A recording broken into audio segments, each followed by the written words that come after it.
pagkakataong ito, bayan ng Santa Cruz, tapos na ang ligawan. Sa panahon ito, nais ko naman pong mamanhikan. Sinasagot nyo na ho ba ako? Sinasagot nyo na ho ba ako? Promise ba? Sa katunayan, bayan ng Santa Cruz, binitbit ko na ho ang pamilya ko dito. Nakita ko ang tatay at nanay ko nandito. Kaway nga kayo, nanay at tatay, dahil pamamanikan ito ni Consiel Tropy Tolentino upang magsilbi ng tapat, mahusay at magaling at may pananindigan sa ating pong bayan. Tutulungan ang ating pong Mayor Egay at Vice Laura sa kanila pong plataforma sa ating pong bayan. Ang trabaho po ng isang konsyal ay gumawa po ng batas sa pamamagitan ng ordinansa at mga resolusyon. Ang inyo pong konsyal hindi po nagpahuli sa mga bagay na yan. Katulong na po ng ating pong mayor, nagawaran po ang ating bayan ng seal ng ating pong bayan ng child-friendly local government unit sapagkat nag-akda po ng batas ang inyong konsyal ng Children's Code of the Municipality of Santa Cruz.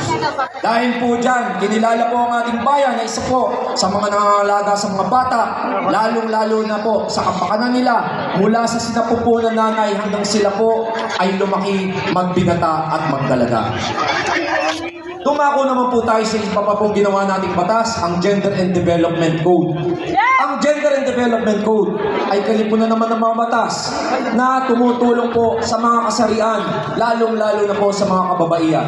O di ba may mga 4Ps dito? May samahan ng kababaihan. Asa ng mga sno? Taas ang kamay. Ang mga kababaihan, solo parent. Marami pong programa ang Mayor Egay na kailangan po ng katulungan ng batas na yan. Sapagkat kung meron po tayo ng ganyang batas, hindi na po natin kailangan pang kumuha sa general fund ng ating pong bayan. Pagkus, magagamit po natin ang God Fund na siyang pagkukunan po ng gastusin para sa proyekto ng mga kababaihan o maging kalalakihan man. At yan po ay ginawa ni Consiel Tropy, katulong po ng ating pong magiging Vice Mayor ng ating bayan, Vice Laura Obligasyon. Tumako naman po tayo sa programa. Ang Consiel Tropy, hindi po nagpahuli. 3 taon lang po ang binigay niyo sa aking pagkakataon. Kaya po wala pong sinayang ang inyong pong konsyal. Nagkaroon po tayo ng mga proyekto kagaya po ng mga libreng operasyon. Kaya nga po nagkaroon tayo ng libreng operasyon sa mga may bingot, sa may ngongo o hair or cleft palate. Nagkaroon din po tayo ng operasyon sa mga may bukol at iba pa pong mga sakit. Ngayon po, ibinigyan po natin ng bagong pag-asa ang mga taong ito. Kaya po kung ibabalik nyo po si Consiel Tropy Tolentino, nakikiusap po ako, naninikluhod po sa inyong harapan, na kung pwede po sana, huwag nyo na po kami paghiwa-hiwalayin. Makakaasa po ba kami? Parang mahina ang kasagutan, makakaasa po ba kami? Kaya po sa Lunes, promise po natin sa ating sarili, katapat po ng bawat isa, sa susunod na araw, ang Team Egay ang makakaharap nyo sa munisipyo, handang magsilbi, may pusong porsigido, malasakit sa kapwa, tapat na paglilingkuran na pinapatnubayan ng Panginoong may kapal. Sa inyo pong lahat, maraming salamat at magandang gabi po. God bless po sa inyo. Maraming salamat, Consiel Tropy Tolentino, number 20. Sa atin po pagpapatuloy, pagkakaloob ko naman po sa inyo ng kanyang pamantayan ay yung kanyang karanasan at kaalaman. Konsihala Mia Martinez. Ang Santa Cruz ay nagkakaisa. Magandang gabi, bayan ng Santa Cruz! Grabe, pinaiyak niyo ko kanina. Kanta ka muna! Nakakaiyak po ang inyong pagsama at damang-dama po namin ang pagmamahal sa buong Team Egay! Wala! Alam ko pong narinig nyo na ang aming mga storya. Alam nyo pong narinig nyo na ang aming mga plataforma sa bawat barangay na aming binabaan. Ngayong gabi, hayaan nyo po akong magpasalamat, lalo't higit sa aking nanay at tatay. Ayan, hello. Ang aking pong tatay Ronnie at ang aking nanay Beverly at ang lahat po ng nagmamahal sa akin. Nandyan din po ang aking mga anak. Nais ko pong gamitin ang gabi na ito upang pasalamatan kayo sapagkat ang isang Mia Martinez ay niyakap ng buong Team Egay Laura. Hindi na kaya ako mag-speech. Daming may nagre-request doon sa likod eh. Kasi alam ko po na ako naman ay pinakinggan ninyo ng buong buo sa inyong mga barangay. Ngayong gabi, nais kong pasiyahin naman kayo sa gabi ito. Okay na ba? Okay? O sige, mabilis lang po. Okay? Okay lang ba? Ipapanalo niyo po ba ang Team Egay Laura? Ayan. Ayan. O sige, tapos na po.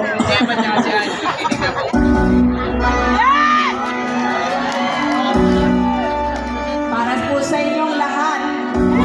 Pansinin ang nanira sa'yo. Pansinin ang nanira sa'yo. Pansinin ang nanira sa'yo.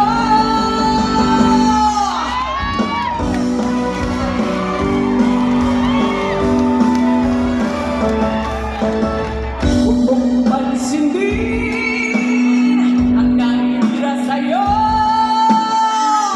Pagkat alam mo lang na tama ang ginagawa mo. Huwag mong isipin, huwag mong titipin. Kung papatulan mo, lalo ka lang aasahin. Dosi Palasi. Sino? Sino ba sila? Dosi Palasi. Sino? Sino ba sila? Santa Cruz! Talagang ganyan. Huwag mo lang patulan. Wala lang magawa kaya sila nagkakaganyan.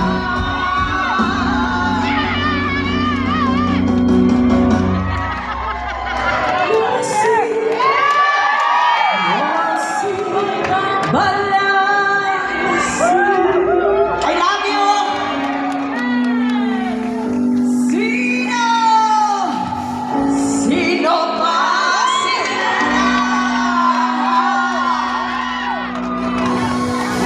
No, Sino?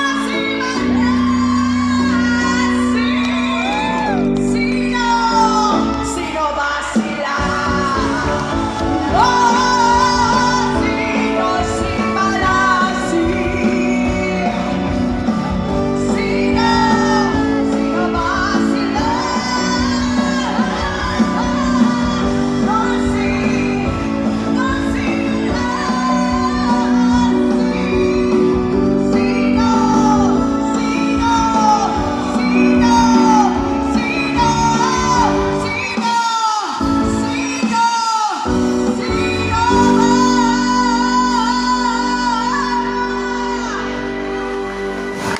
Sino ba sila?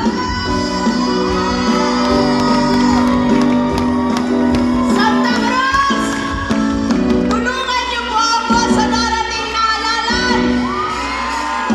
Gusto niyo po ba maging konsiyalan ninyo? Isama niyo na po ako sa buong lineup ni Mayor Egay. Huwag niyo na po kaming pag-iwa-iwalayin. Mia Martinez po, number 13 sa balota. Maraming salamat po sa inyong lahat. Maraming salamat po si Mia Martinez, number 13. Sa atin po patuloy, pagkaloob po naman po sa inyo, kasalukuyan ang naglilingkod bilang konsehal ng ating bayan, patuloy na naninindigan sa tamang katwiran at tamang kaisipan, Konsehal Alan Pamatmat. Subok na sa serbisyo publiko, kaya lang pamatmat na tayo. Number 16 sa balota, pinaglalaban ng kabisera. Talino at katwiran ng dala, niya sa sangguniang bayan. So, yung jingle ko, every time na ito'y pinapatugtog, yung lahat ng nanonood, hindi naman siguro lahat, pero karamihan, sumasayaw. Ay, si Gino. Kasi nakakapaindak daw. At totoong maganda ang rhythm ng kanta na yun. Mayor, magandang gabi. Ma'am, magandang gabi sa'yo. Kay Vice Mayor Ura. Sa inyong lahat, sa harapan ko, wala na ako talaga dapat sabihin. Kasi I've shared all the things doon sa ating pagha-house to house, doon sa ating pagka-campus meeting. Gusto ko na lang pasalamatan ang Panganiban family who accepted me as a friend. I was once their foe. Noong panahon na ako'y unang kumandidato, ako yung oposisyon sa pamilya nito. But they treated me like a family. Maraming salamat kay Director Ron Panganiban, sampo ng kanyang mga kapatid.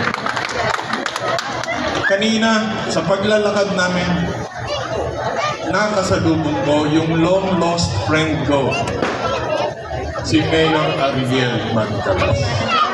Mayor, patawarin mo na ako. Kung ano man ang nangyari sa atin nung panahon o nung termino natin, bilang ikaw ang mayor ko at ako ang vice mayor. Pag-uusapan natin ito at ibalik natin yung dati nating masayang nakaraan. Si Ma'am Tess, hindi niya kami pinapabayaan. She kept on pushing us. Push. She never stopped na kami bigyan ng mga magagandang advices. Sa lahat na narito, ang misis ko nandyan, yung anak ko, yung apo ko. Salamat. Sabi nga ni Mia kanina, nakakalungkot daw. Nakakaiyak talaga. Totoong nakakaiyak yung pangyayari ngayong hapon na ito hanggang sa ngayon. Kasi naaalala ko nung last time Mayor, nung tayo magkaroon ng paradang katulad nito, hindi ganon ka-enthusiastic yung mga kasama natin. Maraming salamat sa inyo. Hindi ko nga rin kayang sabihin kung paano namin maibabalik yung favor na ibinigay niyo sa amin. Ang tiwala, ang pagmamahal, ang kasiyahan ipinadama niyo sa aming mga damdamin.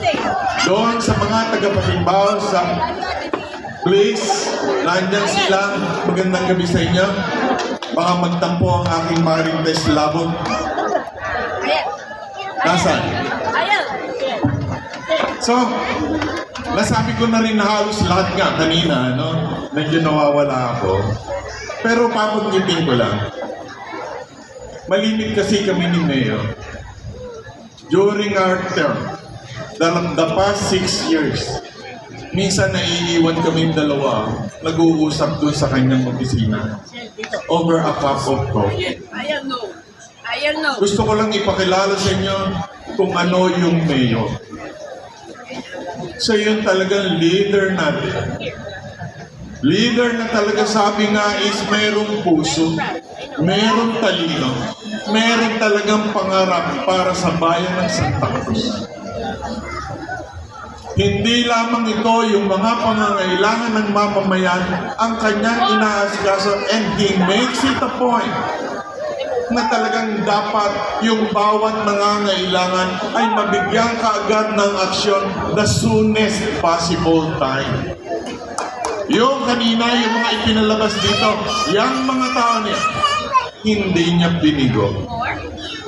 Yung ibang lumalapit dyan, hindi niya binigo. And He welcomed them with open arms. He loves them. Mayor Egay San Luis loves helping poor people, needy people, and everybody dito sa bayan ng Santa Cruz, most especially yung mga taga-barangay, mahal na mahal ni Mayor San Luis. Ngayon, alam nyo, meron din kaming problema pagdating dito sa Sangguniang Bayan. Sabi nga sa akin ni Mayor Angel kanina, Konsing, wag mo nang birahin. Wag mo nang I'm done with that. Tapos na ako dyan. Pero gusto ko lang malaman ninyo, para nang sa ganon, mabuksan ang isip ng mga ngayon naririto na ang kailangan ng Sangguniang Bayan. Bagamat hindi matamis magsalita, pero nandun ang pangunawa dahil yan ang role talaga ng pangalawang punong bayan to listen and express their opinion upon listening dito sa pagtatalo ng mga konsihal.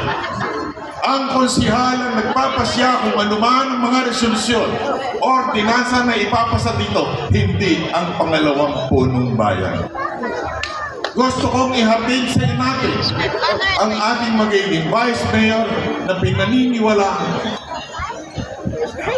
na kayang-kaya niyang gampanan ang pagiging pangalawang punong bayan.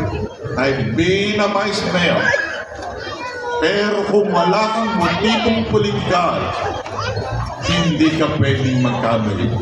Dahil ang pagiging Vice Mayor, dapat nakikinig ka lang at hindi ka nakikipagtalo sa mga konsihan. Si ABC Vice Mayor Laura Panganiban Obligación. So hindi ko nakakahabaan mga kasama. Yan yung sharing ko dito sa gabi na ito. Sana tulungan niyo kami. Dahil ako'y naniniwala na itong 5,000 tao na naririto, kung iboboto nyo ang straight team Egay, simula kay Atty. Carolina, kay Rayan, kay Kenneth, kay Mayor Egay, kay Vice Mayor Laura, at 10 ng mga konsihal, ako'y naniniwala ng bilang natin ang magtataguyod sa amin, magpaparating sa amin sa konseho. Maraming. So, para lang meron kayong matandaan, nagpakilala si Angel. Noon kasi ginagamit niya yung 18 eh. Kasi yung 18, di mo daw ng babae. Mahilig talaga sa mga ganyan. Patay ka! Huli! Hindi po. Yung 18, debut ng mga babae. Hindi ko po binibigyan ng masamang kahulugan niya. Pero yung po, ang numero niya sa balota, 18, Angel Panganiban. Si Maring Lucy, meron din. Ito daw yung Valentine's Day. So, number 14, Maring Lucy. Yun ang kanya sa balota, number 14, Lucy. Si Trophy. Nagtatalo kami minsan eh. Unahin daw yung 20 kasi yun yung huli. Baka daw kasi maging siyam ay may invalid yung 20. Ay paano naman kung doon sisimulan, ibabalik natin si Echo naman ang maaapektuhan. Hindi po ba? So, iboto po natin lahat ng konsihal sa ilalim ni Mayor Eges. Wala pa po ako. Wala pa po. Ang alantay pamatmat po. Ako po yung pinaka-sweet dito sa aming grupo. Alam po yan yung misis ko. Joe, Number 16 po sa balota, Alan Tay Pamatmat para konsihal ng bayan. Magandang gabi po. Kaya lantek, pamatmat na tayo. Number 16 sa Maraming salamat po, Konsihal Alan Pamatmat. Number 16. Niya sa sanggunian. Sa ating pagpapatuloy, pagkalog ko naman po sa inyo, kasalukuyan naglilingkod bilang SK Chairman ng Barangay Santissima Cruz, ang lakas at tinig ng kabataan, Konsihal Eco Asinas. Asinas tayo, Eco tayo. Magandang gabi, bayan ng Santa Cruz! Ayan, gising pa po ba kayo? Hip hip! Ayan, alam niyo po, gulat kayo kung panghuli, no? Totoo lang, nakaka-pressure po pala ang panghuli. Bukod sa ako ang pinakabago din, ay ako po ang pinakabata, 24 years old. Sa inyo pong lahat, gusto kong kunin ang pagkakataong ito na pasalamatan kayo pong lahat. Una sa aking pamilya, Daddy. Tunay palang mahirap ang kampanya, lalo kapag walang pera. Pero kinaya hanggang sa gabing ito dahil sa mga kaibigan, mga kapamilya, mga kapitan, konsihal ng barangay, mga SK na mahal ko, at lahat ng kabataang naniniwala sa isang Eco Asinas, kinaya po natin. Sa inyo pong lahat, ngayong gabi, napatunayan ko po, simula ng unang araw ng kampanya, tunay. Ang lahat ng mga supporters ni Mayor Egay San Luis at Vice Laura, makakalimutan na ang lahat, wag lang ang pagkikilay. Joke lang po. Ngayon alam ko na kaya pala kahit gaano kahirap ang pagsaserbisyo, kaliwat kanan man ang paninira kay Mayor Egay San Luis, kaya pala siya nagpapatuloy dahil sa sarap ng inyong pagmamahal. Tagos na tagos po sa puso po namin. Kanina habang kami naglalakad, ako ang pinakabatang kandidato, pero ako'y naluluha din. Dahil sa inyong tunay na pagmamahal at suporta sa tunay na lingkod bayan na may tunay na pagmamahal sa bayan po ng Santa Cruz. Kaya isa pong karangalan para sa akin na isang batang kagaya ko na sa amang sulong ng bayan ng Santa Cruz, sinasabi, batang-bata ka pa, nabigyan ng pagkakataon, pinagkatiwalaan ng napaka-idolo kong si Mayor Egay San Luis para maging konsihal ng bayan po ng Santa Cruz. Sa inyo pong lahat, para sa mga hindi pa po nakakilala sa akin, yung iba hindi na po nagpakilala, ako magpapakilala. Kami, kasi minsan pag ako po yung naglalakad, yung iba nakatingin lang. Hanggang sa makita na ako na po si Eco Asinas. Ako po yung magpapakilala. Ako po si Enchong Asinas. Eco. Kasi dahil po sabi, Enchong, Ekong, Encho. Ako po si Eco Asinas. Sa nagdaang araw, ako po ay na inyong nakilala bilang isang batang lumaki sa pamilyang hindi na po bago sa serbisyo publiko. Ang aking pong lolo, si Miguel Eli Asinas, naglingkod 10 taon bilang konsihal ng bayan. Ang aking ama, si Chuck Asinas, naglingkod 9 na taon bilang konsihal ng bayan. Pero si Eco Asinas, kahit batang-bata, merong sariling karanasan bilang isang leader kabataan. Sa kasalukuyan, tayo po ay SK Chairperson ng Barangay Santissima Cruz. Bilang SK, naglungsad po tayo sa tulong ng pamahalaang barangay ng Santissima Cruz sa pangunguna ni Kap Nene ng mga programang tutulong sa mga kabataan, tumulong sa alternative learning system, tumulong sa child development centers, tumulong sa Santissima Cruz Elementary School. At sa aming termino bilang SK, kami po ay nakakita ng oportunidad, nakakuha ng 2.5 million worth of project na makakapagpatayo ng simpleng youth center para sa Barangay Santissima Cruz. Ngayon, bago po ako nabigyan ng pagkakataon maging SK, ako po ay naging Pangulo ng Laguna State Polytechnic University Santa Cruz Main Campus Student Council. Nabigyan din ng pagkakataon na maging Federated President. Kaya tayo po ay nakaikot at nakapamuno sa LSPU Siniluan, San Pablo at Los Baños. Kagaya ng nasabi ko kanina, sabi niyo po, batang-bata. Pero si Eco Asinas, ang inyong pong bunso, nakatapos na ng pag-aaral sa kolehiyo. Si Eco Asinas, pasado na po sa board exam. Kaya si Eco Asinas, ang inyong pong bunso, kahit batang-bata, ay isa pong registered nurse.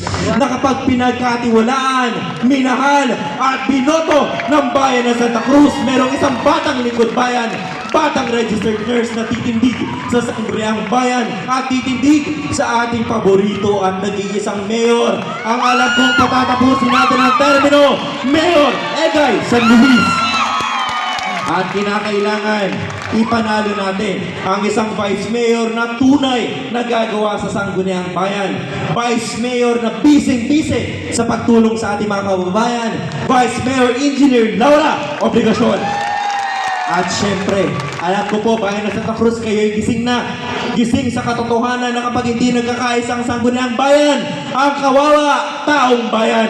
Kaya sana po, ngayong 2025, ipakita niyo po sa amin ang inyong pagmamahal, ang pagmamahal kay Mayor Egay San Luis.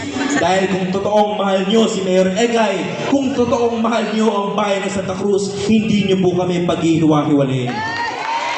Sa inyo pong lahat, si Eco Asinas naniniwala na hindi po hadlang ang pagkakaroon ng murang edad para ako po ay makapagbigay ng tunay, mahusay at karapat-dapat na serbisyo bilang konsehal ng bayan. Dahil kagaya na sabi ni Consi Tropy, ang trabaho ng konsehal ng bayan gumawa ng batas, umakda ng resolusyon, umakda ng ordinansa, na handog po ay pangmatagalang programa na tutugon sa mga tunay na suliranin ng ating bayan. Programa na hindi puro pera, programa na hindi puro ayuda. Dahil mga kababayan, sa panahon ngayon, sa hirap ng buhay, sa mahal ng bilihin, hindi sapat ang 5,000, hindi sapat ang 2,000 para ipagpalit nyo ang kinabukasan ng bayan ng Santa Cruz. Si Eco Asinas, kapag inyo pong minahal, pinagkatiwalaan, binigyan ng isang pagkakataon, tayo po ay titindig sa mga programang may kinalaman sa edukasyon at kalusugan. Dahil bilang isang leader kabataan, mahalaga sa akin ang edukasyon ng inyong mga anak at apo, ang edukasyon ng aking mga kapwa kabataan. At bilang isang registered nurse, prioridad ko po ang kalusugan ng bawat isang pamilya sa bayan ng Santa Cruz. At syempre, bilang isang batang konsihal, titindig tayo sa lahat ng programa na isusulong ng aking mga kasamang konsihal ng bayan para maiantas ang kabuhayan ng ating mga kababayan. Sa punto pong ito, isa lang ang pinakamahalaga. Kami pong lahat nagkakaisa. Kami pong lahat merong iisang direksyon nakasuporta kay Mayor Egay San Luis. Kaya sana po, huwag niyo na po kami paghiwa-hiwalayin pa. Si Eco Asinas, batang-bata, lumalapit sa inyo. Kumakatok sa inyong mabutihing puso. Araw-araw si Eco Asinas lumalaban kahit gaano kahirap ang kampanya. Kaya sana po sa Mayo 12, ilaban nyo rin po ang inyong bunso. Ilalaban niyo po ba si Eco Asinas? Maraming salamat po. Napakasarap sa pakiramdam ang inyong hiyawan, ngiti at palakpakan. Pero ang totoo, hindi po dyan natatapos ang tunay na laban. Hindi sa palakasan ng palakpak, hindi sa palakasan ng hiyawan, kung hindi sa dami ng boboto sa aming lahat. Kaya po, sa natitirang isang araw na kampanya bukas, Mayo Agis, huwag na tayo magpatulog-tulog sa bahay. Kung mahal natin ang bayan ng Santa Cruz, mahal natin si Mayor Egay San Luis, gumising tayo, bumangon tayo, i-chat natin ang ating mga kachismisan, ang ating kapitbahay, ang ating mga kakilala, at ikampanya po natin ang buong Team Egay Laura. Sa inyo pong lahat, yung inyo pong pagsama sa amin simula unang araw hanggang ngayong gabi, hanggang sa Lunes, isang patunay na ang anak ng ating alamat ay nandito at tumutulong pa rin sa bayan ng Santa Cruz. Sa inyo pong lahat, pagkatiwalaan niyo din po ang isang batang lingkod bayan. At dahil tayo batang-bata, maraming magagawa. Dahil tayo batang-bata, kaya ko kayong ipaglaban. At dahil tayo batang-bata, malayo pa po ang ating mararating sa tulong niyo pong lahat. Kaya bayan ng Santa Cruz, magandang gabi po sa inyo lahat and God bless po. Eco Asinas sa kalusugan. Eco Maraming Asinas salamat, Konsehal Eco Asinas number 2. sa edukasyon. Alam namin sa mga pananalitang ni Konsehal Eco, gising na gising kayo at nagising kayo. Pero mas gigisingin namin kayo para yung mga susunod pang magsasalita, malinaw po ninyong mapakinggan. Binibigay ko naman po muna sa inyo si John May Mateo. Yan, magandang gabi po sa bayan ng Santa Cruz. Andyan pa po ba tayo? Ayan. Wag po natin kakalimutan sa darating po na halalan na Vote Straight Team Egay Laura Obligacion.